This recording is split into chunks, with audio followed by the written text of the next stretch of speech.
Alex, so welcome back to another video. Today I am bringing you some standalone reviews.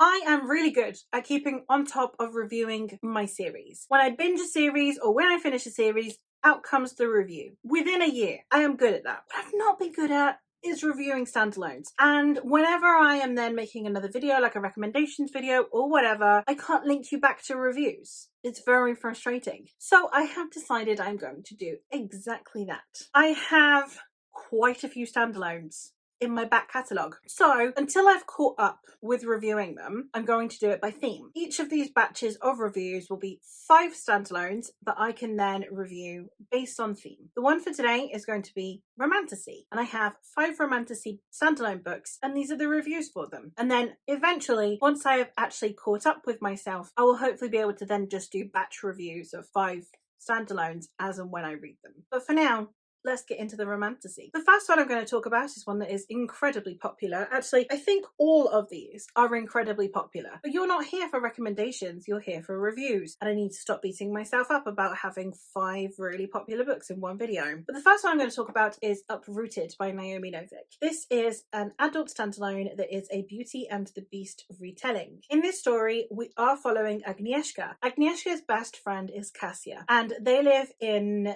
this town that is on the edge of a forest. Now this forest is growing in size, and this forest is not an ordinary forest. It takes over everything, and it is dangerous and is murderous. And we are following Agnieszka, who is the only friend that Kasia has. Kasia is everything Agnieszka is not. She is beautiful, she is smart, she's charismatic, she is outgoing, she is the ideal girl, which is why everyone suspects that she is going to be the one that is turned over to the dragon. The dragon is a wizard who lives in the forest in his tower, and he is the one that is keeping the forest at bay. And in exchange for this service, he takes a girl for 10 years to live with him. Then he releases her and comes back for another girl, meaning that it is almost certain that it will be Agnieszka's generation of girls who will be the ones that are put forth for the dragon, and the most obvious one will be Kasia. Lo and behold, to everyone's surprise, when the dragon actually chooses Agnieszka, as she seems to have magical abilities that he could potentially train her in. And we are following her as she is now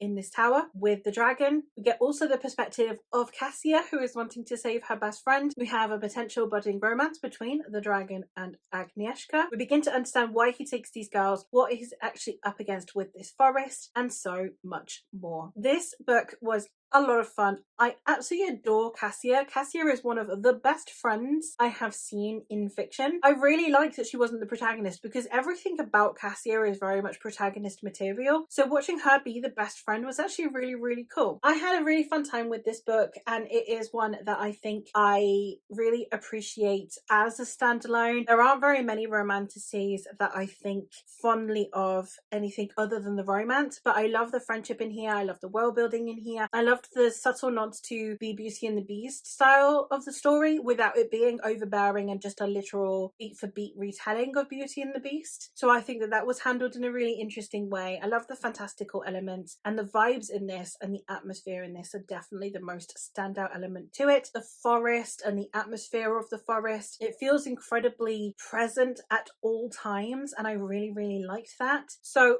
overall, this is definitely a standalone that is worth reading. I would highly recommend checking it out, and it's worth the hype. Another one that is a retelling, and this case it is a retelling of Little Red Riding Hood, and we have The Wolf and the Woodsman by Ava Reed. The vibes of this one were absolutely immaculate. We are following Evike, who is from a village by a forest. Sounding familiar? And she gets taken away when she gets presented as the potential sacrifice to the king. Every year the woodsmen come, they take one girl to be the sacrifice. This time it was Evike. However, as they traverse the forest, only one woodsman comes out alive, and therefore it is how Evike and this one woodsman can manage to survive this forest. It turns out this woodsman is also the disgraced prince. It's a romance between the two. It's how they can take down this society, how they can overcome it, what they could do better. It's about her learning about her magic, and so many more things. This is one that if you have read Uprooted, A Court of Thorns and Roses, any of the other ones that are in this vein, For the Wolf, etc., it's not anything new. It's not revolutionary. It's not going to reinvent the wheel, but it's a really good time. It's a really good additional installment in that style of story. I found that I compulsively read it. It was really fun to get through. I love the dynamic between Ivike and Gaspar because it is an enemies to lovers, and we do also have her wanting to come into her own and him wanting to come into his own. They're not entirely dependent solely on each other for their arcs to progress, which I think was really well handled. And I think that the learning curve that these characters go on is also a very interesting one. So for the most part, I think that we have the enemies to lovers down pat. We have the folklore vibes absolutely top tier,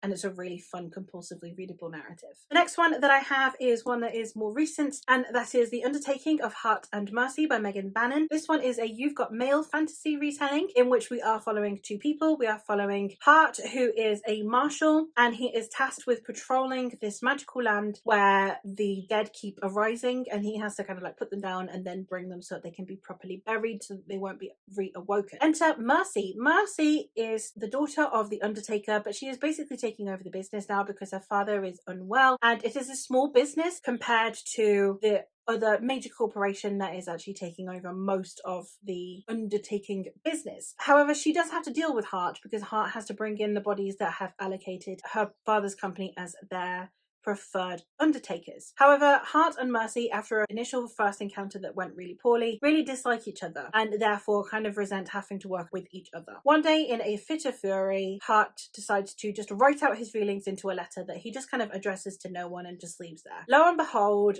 the powers that be decide that Mercy is the one that needs to read this, and therefore they begin corresponding with each other unbeknownst to the other that is who they are corresponding with. And it goes from there. It's obviously a romance between the two, but this one, it deals with a lot of the problematic elements that happen with You've Got Mail, with the corporation taking over a family business, the corporation being the bad guy, not the love interest in this case, which is nice. We also have people having to learn a bit more about their own identity and also where their biases come from. I love the family dynamics in here as well. I think that the dynamic between all of these characters was really well rounded. I found it a really fun time. It was really refreshing to just sink into this one, have those epic fantasy vibes, but still have those family vibes that you get with cozy fantasy. You have the epic vibes that come with including gods, and we have zombies, but then we also have this romantasy plot line going on, and it's really, really cool. I had a fantastic time with it. I can't wait to read more by this author. And the last one that I have on here, probably the most popular one of all, The Night Circus by Erin Morgenstern. This is a Romeo and Juliet retelling with a prestige vibe where we have two rival magicians who decided to apprentice to younger magicians and then pit them against each other in a contest to see who is the better mentor and whose style of magic is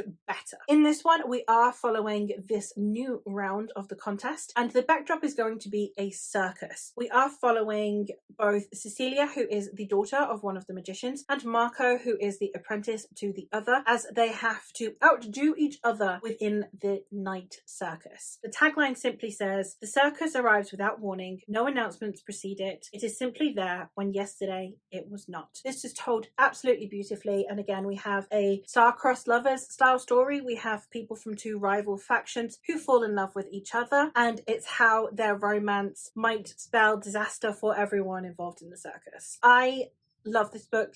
Like many others, it is an incredibly hyped book. I don't need to hype it more for you. It is one that the writing style really immersed me. We have a second person POV that takes you through the circus. It's very immersive. It's you open the curtains and you enter into this and you see this, and it's really, really beautiful. I love that. And then the romance between the two I was really buying into. The Victorian setting is absolutely stellar. The way the magic works and the whimsy of everything. You have beautiful descriptions. You have the clock, you have the circus, you have the characters and the setting.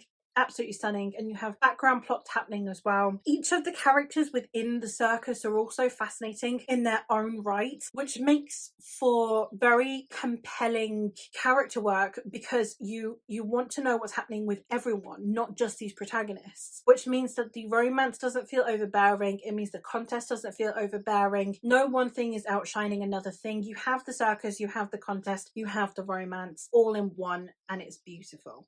I love this book. Can you tell? And there you have it. Those are 5 Romantasy standalone reviews for you. Let me know if you've read any of these and your thoughts on them, or based on my liking of these, some other recommendations you might have. But that is all from me for today, so thank you ever so much for watching, and I will hopefully catch you in another one soon. Bye!